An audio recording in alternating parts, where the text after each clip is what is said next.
আল্লাহর ওয়াদা হচ্ছে হুয়াল্লাযী আরসালা রাসূলাহু বিল হুদা ওয়া দীনিল হক লিইয়ুযহিরাহু আলা দ্বীনি কুল্লি ওয়ালাউ কারিহাল মুশরিকুন। আল্লাহ বলে দিয়েছেন যে নবী তুমি চিন্তা করিও না যে তোমার এটা মনে করার কোনো কারণ নাই যে তোমাকে মারার জন্য। আপনারা দেখেন রাসূলুল্লাহ সাল্লাল্লাহু আলাইহি সাল্লাম যখন মাক্কি জীবনে আছেন, তার হিজরতের প্রেক্ষাপটটা আপনারা সামনে আনেন, সবাই জানেন। মুযাকারার জন্য বলতেছি আমি, উলামায়ে কেরামকে অবশ্যই আমি বলতেছি না, আমি আমাকে লক্ষ্য করে, আপনাদেরকে আমার মতো যারা সাধারণ আছে তাদেরকে লক্ষ্য করে বলতেছি। রাসূলুল্লাহ সাল্লাল্লাহু আলাইহি সাল্লামকে মারার জন্য আবু জাহেল গোটা বাহিনী নিয়ে আসে। এখন আপনারা যখন কমান্ডো ফোর্স দেখেন, স্পেশাল প্যারা কমান্ডো, সেনাবাহিনীর ভিতরে একটা আলাদা প্রথম এটিইউ, এন্টি টেররিজম ইউনিট, এরকম স্পেশাল কমান্ডো বাহিনী নিয়ে আসে এবং প্রত্যেক গোত্র থেকে একজনকে বাছাই করে নিয়ে আসে। তাদের কাছে যে তারা সম্মিলিতভাবে যদি বনু আব্দুল মুত্তালিব, বনু হাশিম পুত্রকে আক্রমণ করে, তাহলে বাকিদের কাছে তারা আর হত্যার বদলায় হত্যা, এটার জন্য তারা যুদ্ধ শুরু করার সুযোগ পাবে না। তারা অর্থমূল্য চাইবে আর তারা টাকা উঠিয়ে দিয়ে দিবে। তো আবু জাহেল যখন রাসূলুল্লাহ সাল্লাল্লাহু আলাইহি ওয়াসাল্লামের ঘর ঘিরাও দিছে, তখন কিতাবের মধ্যে আসে সে বলতেছিল দাম্ভিকতার কারণে যে মুহাম্মদ সাল্লাল্লাহু আলাইহি ওয়াসাল্লাম সে তো আমাকে বলে আমি নাকি মরলে জাহান্নামে যাব, আমি যদি তার দিন কবুল না করি আমাকে নাকি মরলে আগুনে পোড়ানো হবে, আমি যদি তার ইসলাম কবুল না করি, তার আমি তো দাওয়াত স্বীকার না করি, আমাকে নাকি অনন্তকাল আগুনের ভিতরে জ্বলতে হবে, দুজকের ভিতরে জ্বলতে হবে। কিন্তু দেখো তোমরা সাক্ষী থাকো যে আজকে আমরা মুহাম্মদকে হত্যা করবো আর দেখবো তার জাহান্নামের আগুন কতখানি উত্তপ্ত। এরকম দাম্ভিকতাপূর্ণ শক্তি করতেছিল, কারণ তার হাতে আর্ম ফোর্স ছিল, পলিটিক্যাল পাওয়ার ছিল, সোশ্যালিস্ট সামাজিকভাবে কুরাইশ গোত্রের মধ্যে তারা অনেক উপরে পর্যায়ে ছিল। রাসূলুল্লাহ সাল্লাল্লাহু আলাইহি ওয়াসাল্লাম ওই সময়ে বাহ্যিক দৃষ্টিকোণ অনুসারে তিনি অনেক দুর্বল অবস্থায় ছিলেন, যদিও আল্লাহ সাল্লাল্লাহু আলাইহি ওয়াসাল্লাম অনেক শক্তিশালী, সমস্ত দুনিয়াতে তিনি শক্তিশালী। বাহ্যিকভাবে তিনি ওই সময় দুর্বল অবস্থানে ছিলেন। তার পিতাও ছিল না, তার চাচা যিনি তাকে পলিটিক্যালি অনেক সময় ধরে আবু তালিব ছায়া দিয়ে রেখেছেন, তিনিও দুনিয়া থেকে চলে গিয়েছেন। তার প্রিয়তমা স্ত্রী খাদিজা রাদিয়াল্লাহু আনহা তিনিও দুনিয়া থেকে চলে গিয়েছেন। পলিটিক্যাল আশ্রয় তার বলতে কিছুই নেই এই সময়ের মধ্যে। মক্কার সব মুশরিকরা তার বিরোধী, বড় বড় যারা আছে, গোটা কুরাইশদের সমস্ত কাফেররা একাট্টা, এবং তাদের লিডার আবু জাহেল এসে দাম্ভিকতাপূর্ণভাবে বলতেছে যে আজকে আমি মুহাম্মদের শেষ দেখে আসবো সাল্লাল্লাহু আলাইহি ওয়াসাল্লাম।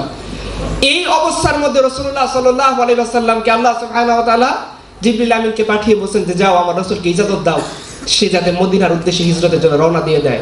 রাসূলুল্লাহ সাল্লাল্লাহু আলাইহি সাল্লাম ওই মুহূর্তে যখন কাফেরদের special para commando force, special force, গোটা গোত্র থেকে বাছাই করা তাগড়া জওয়ানরা তাকে হত্যা করার জন্য তার ঘর ঘেরাও করে রাখছে, দুনিয়ার সমস্ত সূত্র, দুনিয়ার সমস্ত তাকতের অনুসারে এটার ফয়সালা এটাই যে আজকে রাসূলুল্লাহ সাল্লাল্লাহু আলাইহি সাল্লাম বাঁচবেন না যদি দুনিয়ার শক্তিকে হিসাব করা হয়। কারণ রাসূলুল্লাহ সাল্লাল্লাহু আলাইহি সাল্লাম তার সাথে আর্ম ফোর্স নেই, স্পেশাল বাহিনী নেই, প্যারা কমান্ডো নেই, সাহাবায়ে কেরাম খুব দুর্বল অবস্থানে আছেন, রাসূলুল্লাহ সাল্লাল্লাহু আলাইহি সাল্লাম নিজেও দুর্বল অবস্থানে আছেন, পলিটিক্যালি তাদের কোনো আশ্রয় নেই মক্কা এবং আশেপাশে। এলাই বলতে শুধুমাত্র বনু খুজাআ গোত্র, আর কোন এলাইও তার নেই যে এসে তার এই মৃত্যুর বদলা নেওয়ার জন্য বলবে যে ঠিক আছে আমি বনি হাশিমের সাথে একসাথে লড়াই করব, মুহাম্মদ রাসূলুল্লাহ সাল্লাল্লাহু আলাইহি ওয়াসাল্লাম রক্তের বদলা নিব, এইরকম কথা বলার মতো কেউ নেই। আব্দুল্লাহ ইবনে মাসউদ থেকে শুরু করে যত সাহাবায়ে কেরাম আছেন ম্যাক্সিমামই ওইখানে তারা দুর্বল অবস্থায় আছেন, এবং বাকি সাহাবীরা হিজরত করে চলে গিয়েছেন। ওমর থেকে শুরু করে আরো যত উসমান রাদিয়াল্লাহু আনহুম তারা চলে গিয়েছেন হিজরত করে বিভিন্ন জায়গায়।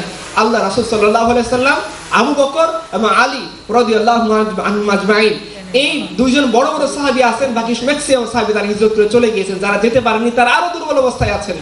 দুনিয়ার সমস্ত সূত্র, সমস্ত গণিত বলতেছে আজকে রাসূলুল্লাহ সাল্লাল্লাহু আলাইহি ওয়াসাল্লাম বাঁচা সম্ভব না। আবু জাহেলের দাম্ভিকতা বলতেছে যে সে যে কোনো মূল্যে আজকে রাসূলুল্লাহ সাল্লাল্লাহু আলাইহি ওয়াসাল্লামকে দুনিয়া থেকে সরিয়ে দেবে। তার ফোর্স বলতেছে ভোর হওয়ার আগেই দুনিয়া দেখতে পাবে যে মুহাম্মদ সাল্লাল্লাহু আলাইহি ওয়াসাল্লাম দুনিয়াতে নেই।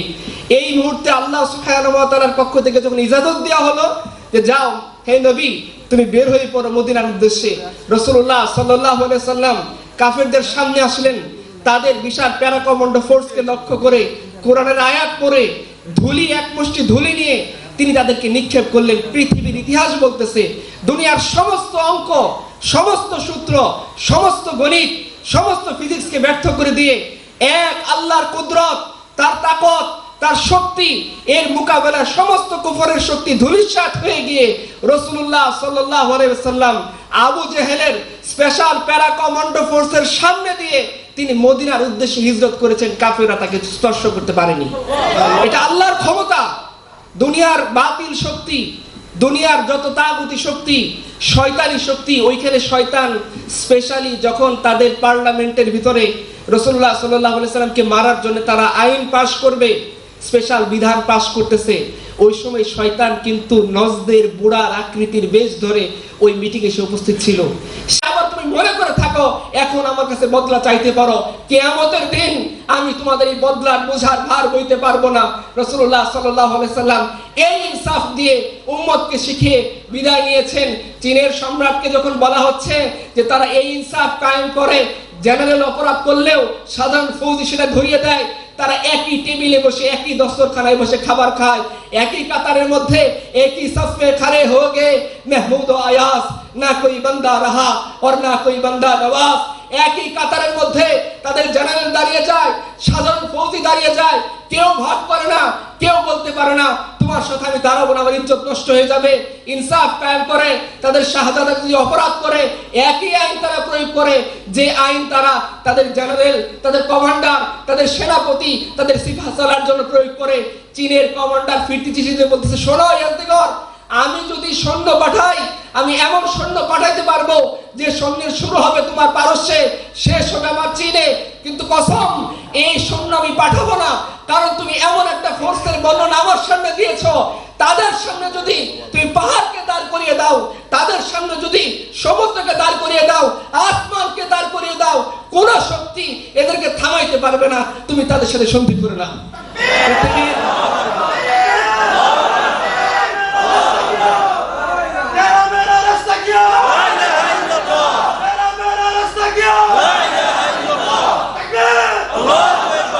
আমি আপনাদেরকে মিথ্যা কোনো কাহিনী শোনাচ্ছি না, আমি শোনাচ্ছি যে ম্যাকলে যে উদ্দেশ্য নিয়ে এই প্রতিষ্ঠানগুলো কায়েম করেছিল, এডুকেশন সিস্টেম কায়েম করেছিল, আমাদের জন্য, আমাদের খোদার, আমাদের রব, আমাদের আল্লাহ থেকে দূরে নিয়ে যাওয়ার জন্য যে পরিকল্পনা করেছিল, তাদের পরিকল্পনা ভেস্তে যাচ্ছে, ইনশাআল্লাহ সামনে আরো ভেস্তে যাবে।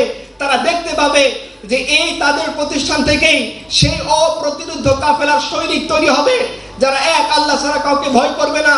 সালমান ফার্সির মতো তারা বলবে যে আমরা আসমানের সামনে গিয়ে দাঁড়িয়েছি, আমরা পাহাড়ের সামনে গিয়ে দাঁড়িয়েছি, আমরা সমুদ্রের সামনে গিয়ে দাঁড়িয়েছি, কিন্তু কেউ আমাদেরকে আটকে রাখতে পারেনি। দাস্তে দাস্তে দাঁড়িয়া ভিনা ছোড়ে হামনে, বেহের জুলমত পে দৌড়া দিয়ে ঘোরে হামনে। যে আমরা শুধুমাত্র জমিনকে পরাজিত করিনি, আমরা স্থলভাগকে পরাজিত করেছি, পাহাড়কে পরাজিত করেছি।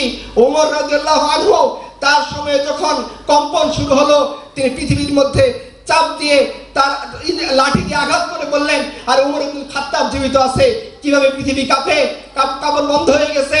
রাসূলুল্লাহ সাল্লাল্লাহু আলাইহি সাল্লামের দাসী সাফওয়ানা রাদিয়াল্লাহু আনহা, তিনি একটা সমুদ্র পার হয়ে, দরিয়ার উপর পার হয়ে ওই পারে চলে গিয়ে দেখেন বাঘকে তারা বলতেছেন, শোনো আমি সাফওয়ানা, রাসূলুল্লাহ সাল্লাল্লাহু আলাইহি ওয়াসাল্লাম সাহাবী, আমাকে পথ করে দাও। ইতিহাস পথ করে দিয়েছে। আফ্রিকাতে যখন এই অপ্রতিরোধ সাহাবায়ে কেরামের কাফেলা গিয়েছে, জঙ্গলের হিংস্র পশুরা তাদের জন্য রাস্তা করে দিয়েছে।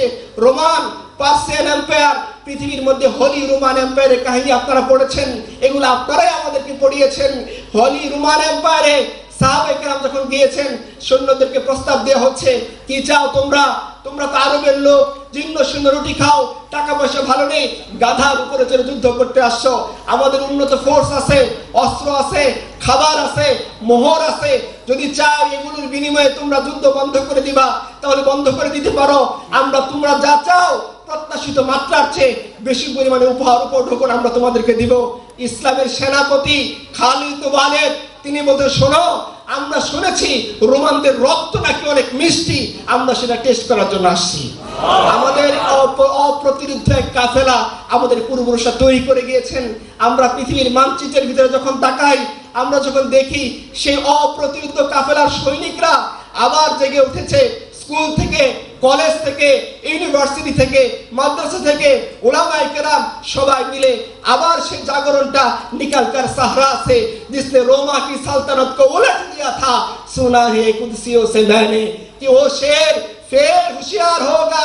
ইকবাল বলেছেন যে অপ্রতিরোধ কাফেলা মুসলিম উম্মাহ তৈরি করে গিয়েছিল, আমি শুনেছি ফেরেশতাদের কথা থেকে, ফিসফিসানি থেকে, যে ওই বাহিনী আবার জেগে উঠবে।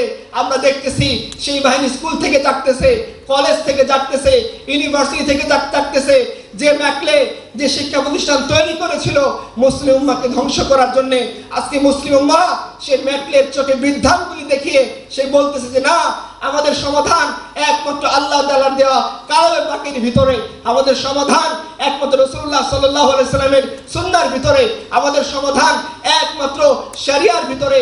শুধুমাত্র বলার ক্ষেত্রে সীমাবদ্ধ না, বুদ্ধিভিত্তিক ভাবে ময়দানে সম্মুখ সমরে সব জায়গায় এই অপ্রতিরোধ্য কাফেলার সৈনিকরা আবার জেগে উঠছে, আবার তারা কথা বলতেছে, আবার সামনের দিকে অগ্রবিযান তাদের চালাচ্ছে।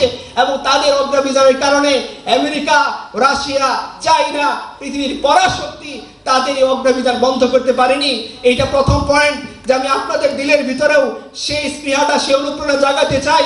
সত্যি যদি আপনি সত্য কাফেলার সৈনিক হন, সত্যি যদি আপনি সত্যবাদী হন, সত্যি যদি সে হামানাতুত তাওহীদ, আল্লাহ তাআলা ঘোষণা করেছেন যে আমি এই আমানত, এই তাওহীদ, তাওহীদের পতাকা, তাওহীদের আমানত আমি আসমানকে দিতে চেয়েছিলাম, রিজেক্ট করেছে। পাহাড়কে দিতে চেয়েছিলাম, আলাস সামাওয়াতি ওয়াল আরদি ওয়াল জিবাল, তারা রিজেক্ট করেছে। জমিনকে দিতে চেয়েছিলাম, তারা রিজেক্ট করেছে। তারা বলছে যে না, নিতে পারবো না, ভয় পাই, এই আমানত আমি আদায় করতে পারবো না। পাহাড় তার তাকত আমার আপনার চেয়ে বেশি, জমিন তার তাকত আমার আপনার চেয়ে বেশি, আসমান তার তাকত আমার আপনার চেয়ে বেশি। তারা সবাই এই হামানাতুত তাওহীদ, তাওহীদের পতাকা, তাওহীদের ঝান্ডা, তাওহীদের আমানত তারা নিতে ভীত সন্ত্রস্ত হয়েছে, অস্বীকার করেছে যে না, আল্লাহ এত বড় দায়িত্ব আমরা নিতে পারবো না। আল্লাহ এই দায়িত্ব মানুষকে দিয়েছেন, বনি আদমকে দিয়েছেন, মুসলমানদেরকে দিয়েছেন, ইমানদারদেরকে দিয়েছেন। তারা অ্যাকসেপ্ট করেছে, তারা নিয়েছে। এই তাওহীদের বোঝা অনেক ভারী, কিন্তু এই ভারী আমানত যদি কেউ আদায় করতে পারে, ভারী আমানতের জন্য সামনের দিকে যদি এগিয়ে যেতে পারে, ইবলিস সমস্ত ফোর্স নিয়ে রাসূলুল্লাহ সাল্লাল্লাহু আলাইহি সাল্লামকে থামাইতে পারে নাই, সমস্ত ফোর্স নিয়ে বদরের ময়দানে মুসলমানদেরকে থামিয়ে দিতে পারে নাই। খাইবার থেকে শুরু করে সমস্ত লড়াইয়ের মধ্যে, তাবুকের মধ্যে, সমস্ত বাহিনীর ভিতরে, রোমান এম্পায়ারের মধ্যে, পার্সিয়ান এম্পায়ারের ভিতরে, হিন্দুস্তানের ভিতরে, গোটা দুনিয়াতে যেখানে এই কাফেলার মানুষ রওনা দিয়েছে, বিজয় করেই ছেড়েছে, বিজয় করেই ছেড়েছে, জমিনগুলোকে ইসলামের ছায়াতলে এনেই ছেড়েছে। কারণ এই কাফেলা সত্যবাদীদের কাফেলা, এই কাফেলা হকপন্থীদের কাফেলা, এই কাফেলা আল্লাহর পক্ষ থেকে যারা নুসরত পায় এই কাফেলা। এবং আমি আপনাদেরকে হৃদয় থেকে সেই বাণী আল্লাহ তাআলা শোনাতে চাই, ইন তানসুরুল্লাহ ওয়া ইয়ানসুরকুম। যদি সত্যি এই সত্যবাদী কাফেলার আপনি সৈনিক হন, এটা দেখার বিষয় না আপনি কোত্থেকে উঠে আসছেন, স্কুল থেকে, কলেজ থেকে, ইউনিভার্সিটি থেকে, প্রাইমারি স্কুল থেকে, দেখার বিষয় না আপনি উঠে আসছেন তো, আল্লাহর কাফেলা শরীক হয়েছেন তো, সত্যবাদীদের কাফেলা যুক্ত হয়েছেন তো, বাস ইনশাআল্লাহ আল্লাহ তাআলা আপনাকেও কবুল করে নেবেন, আমাদেরকে কবুল করে নেবেন। আপনি দেখেন পৃথিবীর সমস্ত তাকতওয়ার শক্তিরা মিলে, রাশিয়া মিলে, আমেরিকা মিলে এই কাফেলার সত্যবাদীদেরকে থামানোর চেষ্টা করেছিল। পৃথিবী জানে, ইতিহাস আপনাদের সামনে এতদিন বলতেন ওটা তো কিতাবের পাতায় লেখা আছে, বাস্তব কোনো এক্সাম্পল তো আপনাদের সামনে নাই। খুব বড় কথা বলেন, কিন্তু ইসলাম কোথায় আছে এখন দেখানোর জায়গাও আছে যে পৃথিবীতে উলামায়ে কেরাম যে কথা বলে এটা বানোয়াট কোনো কথা না, আলেমরা যে কথা বলে এইটা গাজী কালু চম্পাবতীর পুঁথি না। পৃথিবী জানে যে আজকে যে শক্তি আপনারা সামনে দেখতেছেন এরা শুধুমাত্র একটা পরাশক্তিকে না, ব্রিটেনকে পরাজিত করেছে, রাশিয়াকে পরাজিত করেছে, আমেরিকাকে পরাজিত করেছে। আজকে পৃথিবীর মধ্যে চোখে চোখ রেখে কালিমার পতাকা নিয়ে কথা বলেছে, কারণ সে অপ্রতিরোধ্য কাফেলার ভিতরে তারাও শামিল হয়ে গিয়েছে। আর আজকে দেখেন আল্লাহ এটা তার নিয়ামত, যে প্রতিষ্ঠানগুলো ইসলাম ধ্বংস করার জন্য বানানো হয়েছিল, যে প্রতিষ্ঠানগুলো ইসলাম বিরোধী প্রকল্প বাস্তবায়ন করার জন্য বানানো হয়েছিল, যে প্রতিষ্ঠানগুলো মানুষকে আল্লাহ দ্রোহী বানানোর জন্য বানানো হয়েছিল, সেই প্রতিষ্ঠান থেকেই আল্লাহ তাআলা আমাদেরকে আপনাদেরকে উঠিয়ে নিয়ে আসছেন। আমাদের জীবন কেমন ছিল আল্লাহই ভালো জানেন। যদি আল্লাহ উঠিয়ে না আনতেন রাস্তার কুকুরের মতো আমাদের জীবন থাকতো। সেখান থেকে আল্লাহ আমাদেরকে আপনাদেরকে উঠিয়ে এনেছেন কিসের জন্য? আল্লাহ পৃথিবীর মানচিত্র পরিবর্তন করতেছেন। আল্লাহ এই দিনের অগ্রবিজানকে শুরু করেছেন, এই শতাব্দীকে মুসলিম উম্মার জন্য বিজয়ের শতাব্দী বানিয়ে দিয়েছেন। এই জন্য আমাদের প্রথম কথা যে আমরা যদি এই সত্যটা উপলব্ধি করি, মানচিত্রের দিকে তাকাই, পৃথিবী নিয়ে পড়াশোনা করি, ইতিহাস ঘাটি, যে যখন সেই অপ্রতিরোধ্য কাফেলা আবার তৈরি হয়, যখন সেই অপ্রতিরোধ্য কাফেলার মানহাজ সাহাবায়ে কেরামের সাথে মিলিত হয়, যখন সেই অপ্রতিরোধ্য কাফেলা সাহাবায়ে কেরামের লক্ষ্যকে সামনে রেখে সামনে অগ্রসর হয়, আসমান তাদেরকে আটকাইতে পারে না, জমিন তাদেরকে আটকাইতে পারে না, স্থলপথ তাদেরকে আটকাইতে পারে না, শত্রুর মাইন তাদেরকে আটকাইতে পারবে না। কোনো কিছু যত বড় ট্যাঙ্ক থাকুক, যত মিসাইল পাওয়ার থাকুক, হাইপারসোনিক ব্যালিস্টিক মিসাইল থাকুক, ইনশাআল্লাহ আল্লাহর কুদরতের সামনে সব ভেস্তে বাধ্য হবে। এজন্য আমাদের প্রথম কথা যে আপনারা সেই অপ্রতিরোধ কাফেলার সৈনিক হওয়ার জন্য প্রস্তুত আছেন ইনশাআল্লাহ। দুই নাম্বার যে বিষয়টা প্রিয় ভাইরা, কেন শরিয়ার দরকার? অনেক বুদ্ধিজীবী আপনাকে অনেক কথা বলবে, ওয়েস্টার্ন এই ভালো, ডেমোক্রেসি এই ভালো, অত আলোচনায় আমাদের যাওয়ার দরকার নেই। সংক্ষিপ্তভাবে যদি বলা হয় যে এই যে শরিয়া, এই যে ইসলাম, এটা কে দিয়েছেন? আল্লাহ আলিমুল গায়ব, আল্লাহ ইনসাফ করেন। কোরআনকে আপনি বলেছেন কোরআন ফুরকান, দা স্ট্যান্ডার্ড, নিরপেক্ষ মানদণ্ড, আল কোরআনুল হাকিম, আল কোরআনুল আযীম। এই কোরআন, এই ইনসাফ কোরআন কিতাব, এটা আল্লাহর পক্ষ থেকে এসেছে। যে বিধান আপনাদেরকে উলামায়ে কেরাম বয়ান করে শোনায়, এটা আল্লাহর পক্ষ থেকে এসেছে। দুনিয়ার কোনো মানুষ এই বিধান বানান নাই। একটা মানুষ যদি কোনো এক্সপেরিমেন্ট করে, তার হাইপোথিসিস, তার থিসিস দাঁড় করাতে যায়, অনেক তাকে টেস্ট করতে হয়।